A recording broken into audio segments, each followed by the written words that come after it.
যদি আরো ভালো হতো তবে আমাদের এই জিকুকে অবশ্যই আমরা মিস করছি। হামজা চৌধুরী দেখে আমি এই চলে স্টার করেছি।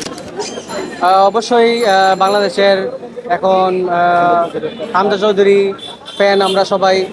হামজা চৌধুরী দেখে আমি এই চলে স্টার করেছি এবং আমি ওনাকে খুব পছন্দ করি। ভালো প্লেয়ার, যে অনেক আগে থেকে ওনাকে ফলো করি।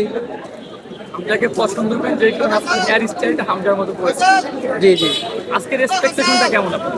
অবশ্যই আজকে হামজা চৌধুরী ভালো খেলবে আশা করি এবং ফাহমুদুল গোল করবে ইনশাল্লাহ। আমরা 2 গোল দিব। 11 একাদশে কাকে কাকে দেখতে চান?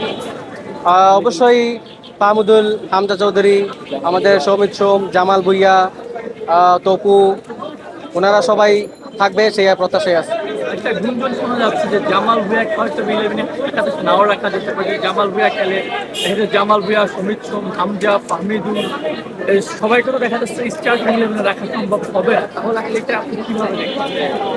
এইটা হচ্ছে গিয়ে যারা ম্যানেজমেন্ট দায়িত্বে আছে তারা অবশ্যই কিভাবে করলে ভালো হবে, কাকে কোন সময় নামালে ভালো হবে। হয়তো প্রথমে জামাল ভুঁইয়াকে যদি না রাখে তারা অবশ্যই হাফ টাইমের পরে হয়তো বা রাখতে পারে, এই প্রত্যাশা করছি। আর গোলবারে আপনি কাকে দেখতে চাচ্ছেন? কাকে বিশ্বস্ততা বলবো না, অবশ্যই ফাহমুদুল গোল করবে ইনশাআল্লাহ। গোলবারের কথা বলছি। গোলবারে আপনি কাকে দেখতে চান? গোল পোস্টে মিতুল বার্মা অবশ্যই ভালো সে। বাংলাদেশের যদি আরো ভালো হতো তবে আমাদের এই জিকুকে অবশ্যই আমরা মিস করছি।